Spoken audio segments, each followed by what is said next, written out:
Bom dia, hoje nós vamos conhecer um pouco sobre o profeta Ageu. Veremos como Deus, por meio do profeta, repreende, desafia e anima o seu povo. As palavras proféticas mostram uma estreita relação entre a obediência e a bênção de Deus. O cenário do profeta Ageu. O nome Ageu significa festivo ou minha festa de gratidão. Ageu foi a primeira voz profética a ser ouvida depois do exílio da Babilônia. Ele foi contemporâneo de Zacarias e também de um famoso pensador chinês chamado Confúcio, que revolucionou o modo de pensar no Extremo Oriente. Na mesma época em que Ageu e Zacarias motivavam o povo judeu a reconstruir o templo de Deus, obra que já estava em andamento há 15 anos. Conhecendo mais um pouco sobre o profeta.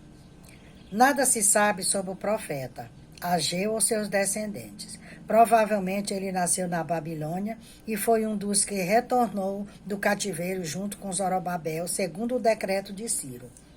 Ele profetizou durante o período da reconstrução do templo, de acordo com o registro de Esdra, e foi o primeiro chamado a profetizar depois que os judeus retornaram para Jerusalém após o exílio da Babilônia. Ageu começou a profetizar 16 anos depois da volta do primeiro grupo. A mensagem do profeta. A profecia de Ageu é uma exortação a começar sem demora a reconstrução do templo, pois não poderia continuar em ruínas por muito tempo, mas deveria ser restaurado para a glória de Deus. A ordem vinha da parte de Deus. Subi o monte e trazei madeira e edificai a casa, e dela me agradarei, e eu serei glorificado, diz o Senhor. Essa ordem não podia ser ignorada sem que trouxesse sérios resultados para todos: a seca, a perda da colheita, a pobreza, que seriam os indicativos da ira divina. Por outro lado, Deus abençoaria e traria uma rápida e perene salvação ao seu povo, se mediante esforço coletivo o templo fosse reconstruído. Então aqui essa era a ordem que o Ageu estava passando ao povo. A reconstrução, se negligenciasse, eles sofreriam as consequências. Mas se eles fizessem tudo conforme o Senhor determinaria, o que foi que ele disse? Que ele, por outro lado, Deus abençoaria e traria rápida e perene salvação para o povo. Não é diferente de hoje. Os profetas estão aí, os mensageiros, os missionários estão aí, semeando a semente do evangelho e as pessoas não querem ouvir, não acreditam. Quando acreditam, não obedecem, são desobedientes. Convocação à reconstrução do templo.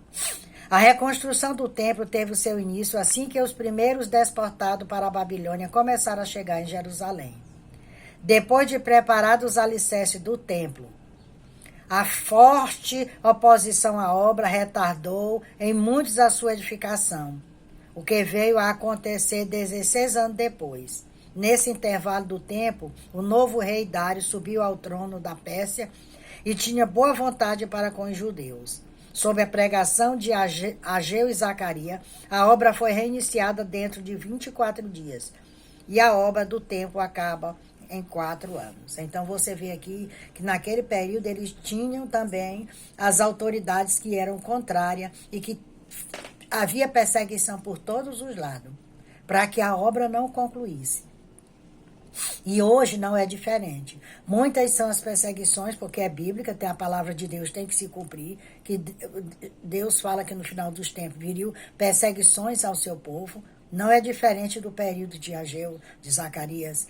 Não é diferente. As perseguições continuam, mas nós temos que permanecer firme, seguindo em frente até o dia glorioso da vida do Senhor Jesus. Aí a necessidade do arrependimento. Olha, Ageu ele trazia a mensagem não só da reconstrução do templo, mas que o povo também se consertasse.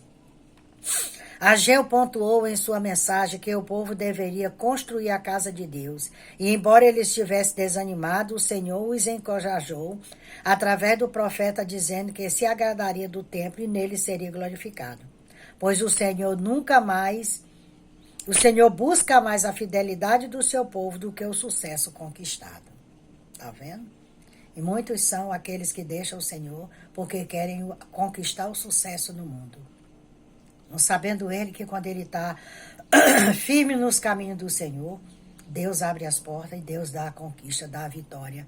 E ele é reconhecido.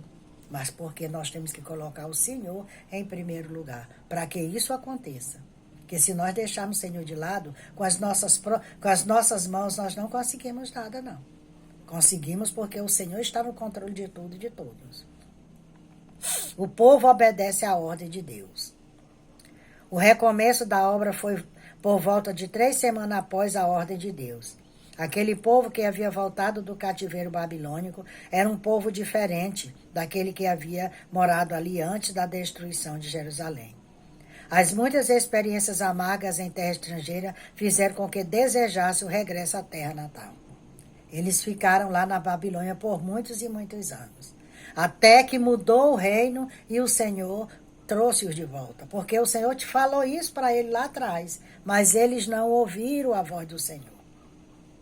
E aí foram levar o cativeiro para a Babilônia e lá ficaram por muitos anos. No entanto, estavam preocupados em garantir primeiro o sustento, deixando a construção da casa do Senhor para depois. Mas Deus os repreende através das palavras de Ageu. A aceitação da palavra do profeta é a obediência, foi unânime, começando por sua liderança. Então, Ageu, ele era um homem que ele veio, ele tinha determinação, porque Deus estava no controle. As muitas experiências amargas em terra estrangeira fizeram com que o povo desejasse o regresso à sua terra natal. O sofrimento que eles passaram ali no cativeiro, porque eles estavam lá como prisioneiros. Quando Nabucodonosor invadiu Jerusalém e destruiu, ele levou todos eles como prisioneiro. E aqueles que ficaram em Jerusalém, aqueles mais pobres e miseráveis, que ficaram ali mendigando, vivendo quase sem nada. O novo tempo, depois que o povo foi exortado a considerar os seus caminhos e a construir o templo de Deus, o Senhor assegurou que se agradaria dele, nele seria glorificado. No período de 27 dias, o alicerce, que tinha sido o início da primeira restauração, foi desobstruído e o povo trabalhou bastante para que começasse a aparecer os primeiros contornos e a configuração geral do edifício. Então aqui o povo começou a obedecer e seguir aquilo que o Senhor estava determinando. Deus promete abençoar o povo. Ele está pronto a nos abençoar. Só nós que temos que dar o primeiro passo de dizer sim para o Senhor Jesus, obedecer, nos arrepender e deixar as coisas ruins de lado.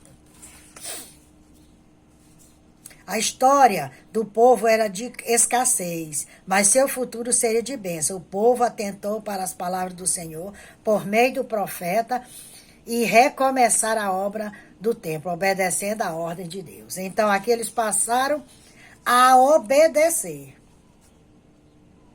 O Ageu de hoje, como é esse Ageu de hoje? Ageu encontrou um povo desanimado para a reconstrução de uma obra que já havia começado a ser feita há alguns anos atrás, a volta do exílio babilônico. Mas o povo se intimidou com a oposição dos inimigos, principalmente dos samaritanos.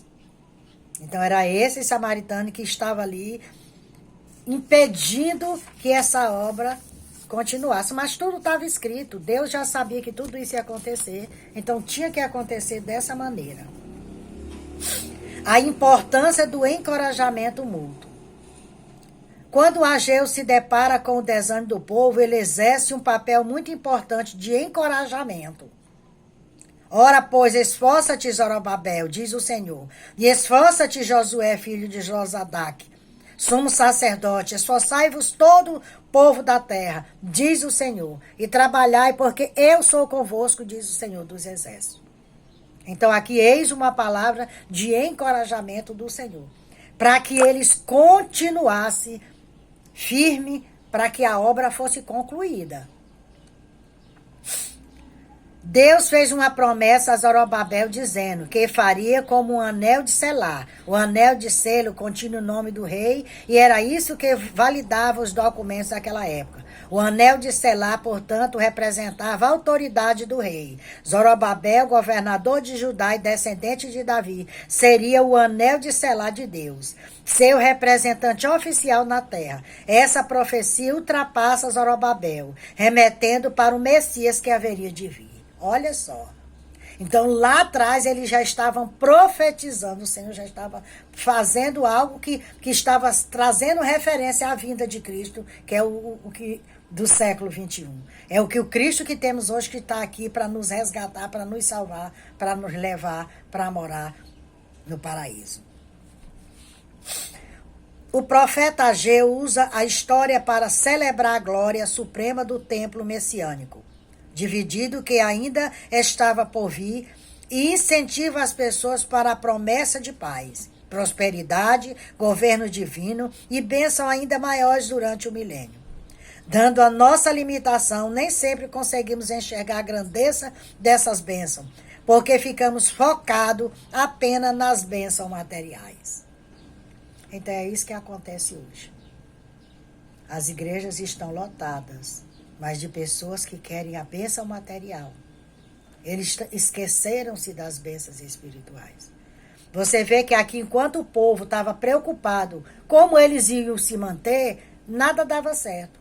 A partir do momento que eles passaram a confiar no Senhor, que o Senhor proverá, que o Senhor aqui ia dar o mantimento para eles, eles seguiram firme na construção, na reconstrução do templo.